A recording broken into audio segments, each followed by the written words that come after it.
Lagi ba kayong binabawalang lumabas or gumala kasama ang inyong newborn? Paano kung ilatag ko sa inyo ang mga benepisyo ng paglabas ng newborn? Payag ka? Hello mga mommies! Sige, kwentuhan tayo tungkol sa mga nakasanayan na warnings na madalas nating naririnig mula sa mga nakakatanda. Yes, sa Pilipinas, marami ang nagsasabi na huwag dalhin ang mga sanggol sa labas, lalo na kung hindi pa ito nabibinyagan. Akala kasi nila masyadong delikado ang labas, maraming tao, polusyon at mga panganib. Pero gusto ko lang ipaalam na may mga studies na nagpapakita na ang paglabas ng newborn ay may mga positibong epekto rin. Dalawa na dyan ang fresh air at sunlight na hindi lang maganda sa katawan kundi malaking tulong din ito sa development ng ating mga baby. Nakakatulong kasi ito sa kanilang mood at tulog kaya ang simpleng lakad sa park ay pwedeng magdulot ng malaking saya para kay baby, sa parents at sa buong pamilya. Sa katunayan nga ayon sa mga research na ang outdoor play ay nakakatulong sa regulation ng sleep patterns ng mga babies at ito rin yung nakakatulong sa kanilang cognitive development. Meron ding isang pag-aaral mula sa environmental health perspective na nagpapakita na ang bata na nakakaranas ng natural light ay may mas magandang mood at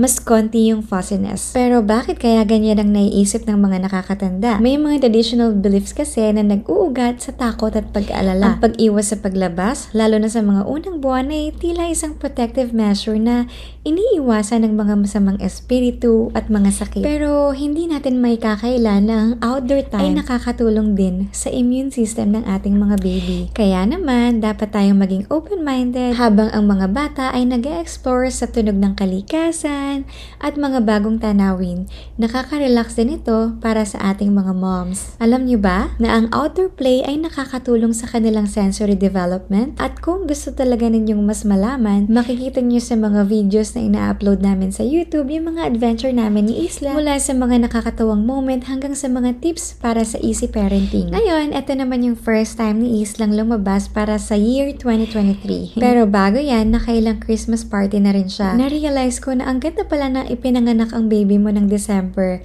Exposed na agad kasi siya sa mga parties, sa mga tao at ingay. Syempre, kailangan pa rin maging maingat at siguraduhin komportable si baby habang nag-e-explore tayo. Nagpunta lang kami dito sa The Yard sa Washington DC. Hindi ito kailangang maging fancy. Literal na nagpunta lang talaga kami sa park. Hindi kami kumain sa restaurant. Ang simpleng mga bagay na ito ay nagbibigay ng saya at magagandang alaala. Hindi lang para kay baby, kundi para sa aming buong pamilya. Kaya naman sama-sama tayong matuto at mag-enjoy sa mga outdoors activities na isa-share namin ni Isla. At habang nag-e-explore ang baby mo, huwag mo rin kalimutang i-take yung time na to para magpahinga din. Tandaan na ang masayang nanay ay mas masarap kasama. So hanggang dito na lang. Paano ba yan? Mag-iingat ka palagi. Love you!